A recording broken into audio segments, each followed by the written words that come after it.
Guys, welcome to my YouTube channel physics with आदिश।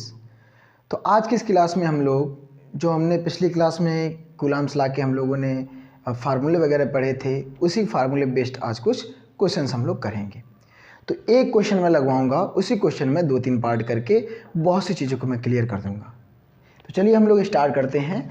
जैसे late करेंगे हम लोग कोई दो चार्जेस टू आइडेंटिकल चार्जेस में दिए गए हैं। Q1 इक्वल टू जो Q2 है, दोनों की वैल्यू आपको दी गई है 13 इंटू 10⁻⁷ कूलम, और आपको R इक्वल दिया गया है 1 मीटर। देन कह रहा है कि अब इनके बीच में फर्स्ट पार्ट है, जैसे फर्स्ट पार्ट में लेट कर लेता हूँ कि कंपेयर करना मुझे, comparing F electrostatic and F gravitation. If यहाँ पे उसका मास और m1 जो m2 दोनों कैसे हैं, इक्वल, दोनों की वैल्यू आपकी दी गई है। यहाँ पे लेट कर लेते हैं हम लोग 1 kg। कितना लेट कर लेते हैं हम लोग 1 kg। देन आपको कंपेयर करना फर्स्ट पार्ट में F electrostatic and F gravitation. Second part में ये कहता है अगर जो Q1 और ये Q2 जो होंगे वो दोनों क्या कर दिया जाए, 2Q1 कर दिया, मतलब दोनों चार्जेस को क्या कर दिया जाए, डबल कर दिया जाए। मतलब क्या हो जाएगा, जो Q1 है वो कितना होना चाहिए, 2Q1 होना चाहिए, और जो Q2 है वो कितना होना चाहिए, 2Q2 होना चाहिए। और डिस्टेंस को क्या कर दिया जाए, जो पहले से उसका हाफ कर दिया जाए, दैट मीन्स R/2 कर दिया जाए। तब क्या इलेक्ट्रोस्टैटिक फोर्स की वैल्यू होगी। ठीक है, तो हम लोगों को पता था FES और FG मुझे क्या निकालना है, और सॉरी थर्ड पार्ट, एक और पार्ट में यही ऐड कर देता हूँ क्या, कि इफ़ जो हमारे अगर जो यहाँ पर ये सभी पहले वैक्यूम में रखे, कहाँ रखे गए मेरे, पहले वैक्यूम में रखे गए हैं। फिर सेकंड कंडीशन ये कहता है कि अगर इन चार्जेस को हम लोग वाटर में रख दें, क्या रख दें कि मीडियम जो है वो कहाँ रख दें हम लोग, वाटर में, तो हमारा इलेक्ट्रोस्टैटिक फोर्स कितना होगा, और इसके लिए हमारा डाइलेक्ट्रिक कांस्टेंट आपको गिवन है 80। तो इतना क्वेश्चन समझ में आया क्या, Q1 Q2 का आपको वैल्यू दी गई है, R की वैल्यू दी गई है, मास दोनों का दिया गया है। अब कहता है कंपेयर करना है FES और FG में। फिर कंडीशन अप्लाई की उसने कि Q1 को जो था उसको डबल कर दिया जाए, Q2 को डबल कर दिया जाए, और जो डिस्टेंस है उसको हाफ कर दिया जाए, तब इलेक्ट्रोस्टैटिक फोर्स की कितनी वैल्यू होगी। और थर्ड पार्ट में कहता है अगर इन चार्जेस को वाटर में रखा जाए तो हमारा इलेक्ट्रोस्टैटिक फोर्स की क्या वैल्यू होगी। तो चलिए हम लोग स्टार्ट करते हैं पहले पार्ट से। तो पहले पार्ट में सीधा सा उसने कहा था कंपेयर करना FES और FG में, तो हमको पहले FES की वैल्यू निकालनी पड़ेगी, फिर FG की वैल्यू निकालनी पड़ेगी। तो F इलेक्ट्रोस्टैटिक का मुझे, इलेक्ट्रोस्टैटिक फोर्स का मुझे फार्मूला पता है क्या, कि 1/4πε0 Q1 Q2 अपॉन में R²। मैंने पिछले वीडियो में बताया था कि इसकी जगह मुझे पूरी की जगह पे मुझे एक वैल्यू पुट करने, क्या सीधी वैल्यू पुट करूँगा हम लोग, 9 इंटू 10⁻9 इंटू में Q1 की वैल्यू कितनी है 13 इंटू 10⁻⁷, ऐसे ही Q2 वैल्यू कितनी है 13 इंटू 10⁻⁷। अपॉन में क्या करना मुझे, R², मतलब R की वैल्यू 1 है, इधर भी 1 का स्क्वायर, तो मतलब 2 बार मैंने 1 लिख दिया। अब इसको हम लोग सॉल्व करेंगे तो 13 क्या होता है 169, यानी कि 9 इंटू 169 इंटू पावर कितनी हो जाएगी 10 की, -7 -14, और -14 और प्लस का 9 कितना हो जाएगा 10⁻⁵, क्योंकि 1 तो 1 की कोई वहाँ पे फर्क नहीं पड़ेगा उससे।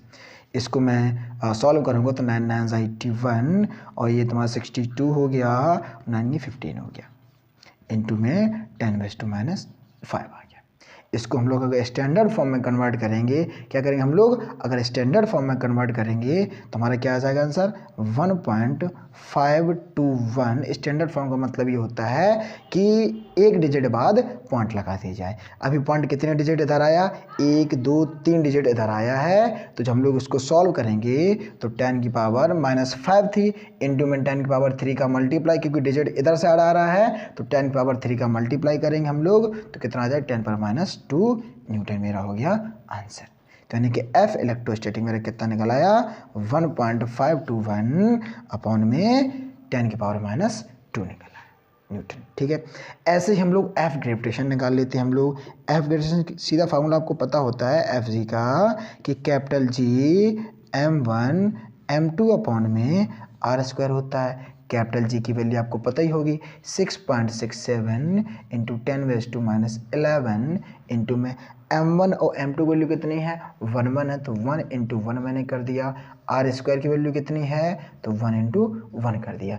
1 ये ख़त्म हो गए, तो यहाँ पे कितना आपका आंसर आया 6.67 इंटू 10⁻11 न्यूटन। मेरा क्या निकल आया, एफ जी निकल आया। अब मुझे कंपेयर करना होगा, कंपेयर का मतलब बताना मुझे कौन बड़ा है।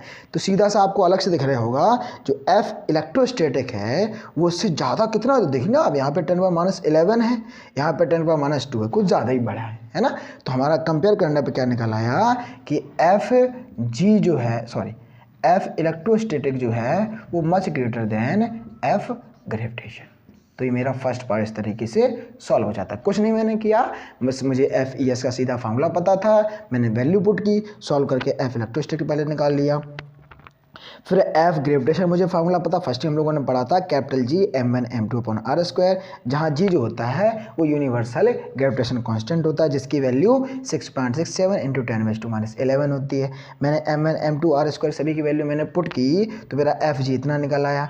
फिर देखा मैंने कि एफ इलेक्ट्रोस्टैटिक में पावर -2 थी, यहाँ -11 है, तो सीधा दिख रहा है, ये आपको सीधा दिख रहा होगा कि एफ जी जो है वो एफ एस से कुछ ज़्यादा ही छोटा है, तो आप लिख दिया कि F G is less than F electrostatic.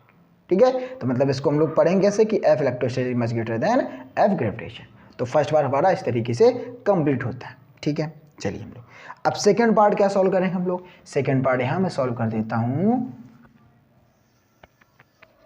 Second part में क्या है कि उसने ये कहा था कि अगर जो Q1 Q2 दोनों की जो वैल्यू है वो क्या पहले से डबल कर दी जाए और डिस्टेंस को हाफ कर दिया जाए, तो हमारा F जो होगा एफ एस क्या निकलेगा 1/4 पाई एप्सिलॉन नॉट।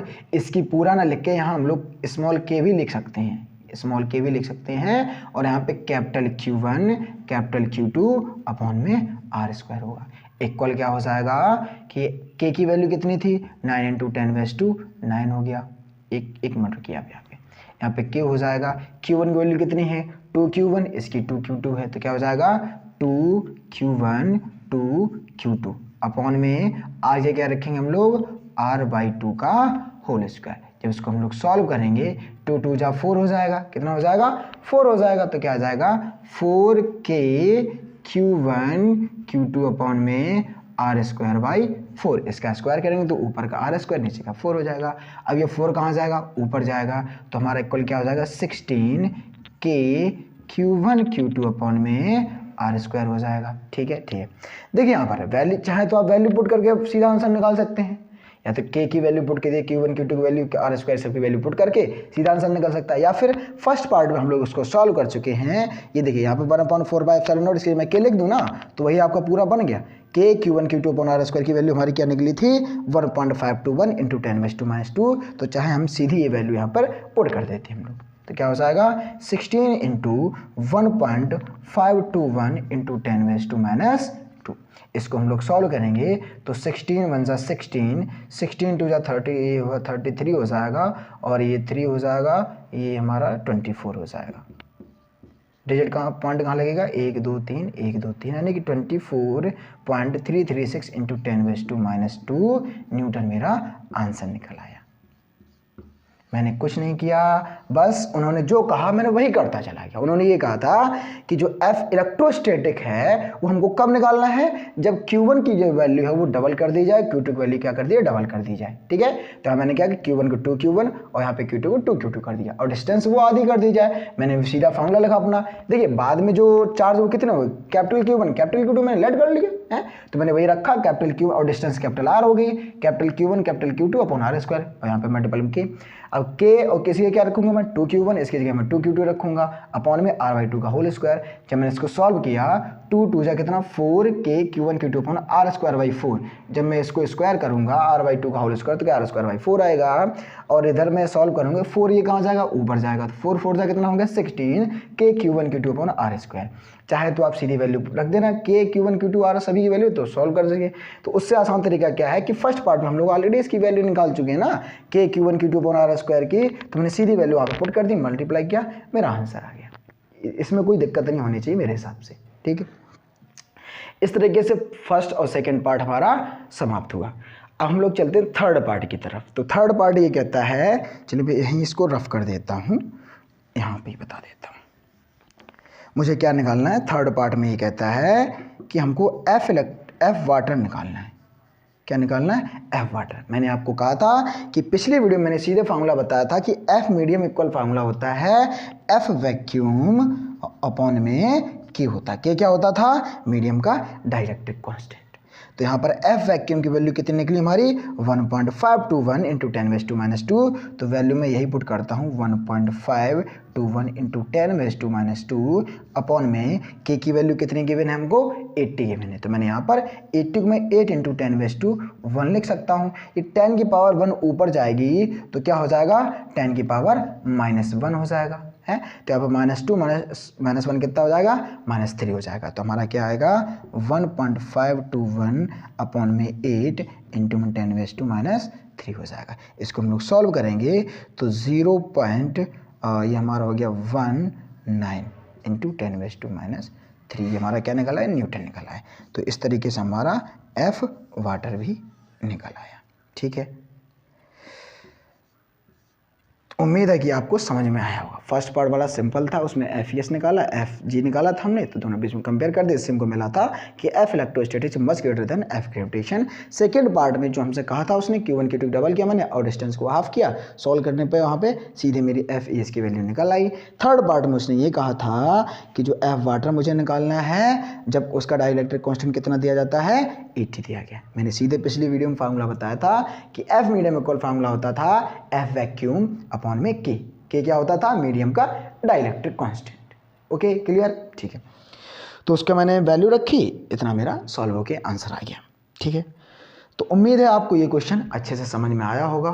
अगले वीडियो में मैं इससे भी ये तो भी नॉर्मल सा क्वेश्चन था, इससे रिलेटेड क्वेश्चन अगले वीडियो में मैं अच्छा सा एक क्वेश्चन लाऊंगा, 1-2 क्वेश्चन उसमें लगाएंगे हम लोग। इंपॉर्टेंट क्वेश्चन अगले वीडियो में मिलेंगे क्योंकि ज़्यादातर वही क्वेश्चन ज़्यादा रिपीट होते रहते हैं। तो इसलिए अगले वीडियो को अच्छे से आप लोग देखें और जो अगला जो न्यूमेरिकल हो वो थोड़ा अच्छे समझने की कोशिश करें। क्यों?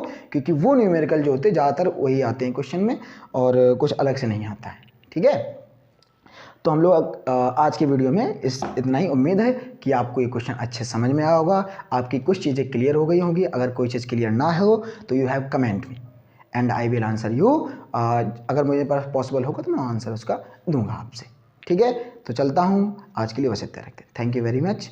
और वीडियो अगर अच्छा लगा हो तो लाइक कीजिए, कमेंट कीजिए और शेयर भी कीजिए और सब्सक्राइब कर लीजिए जिससे कोई नया वीडियो अपलोड हो तुरंत आपको नोटिफिकेशन जिससे आपको मिलता रहे। So thank you very much.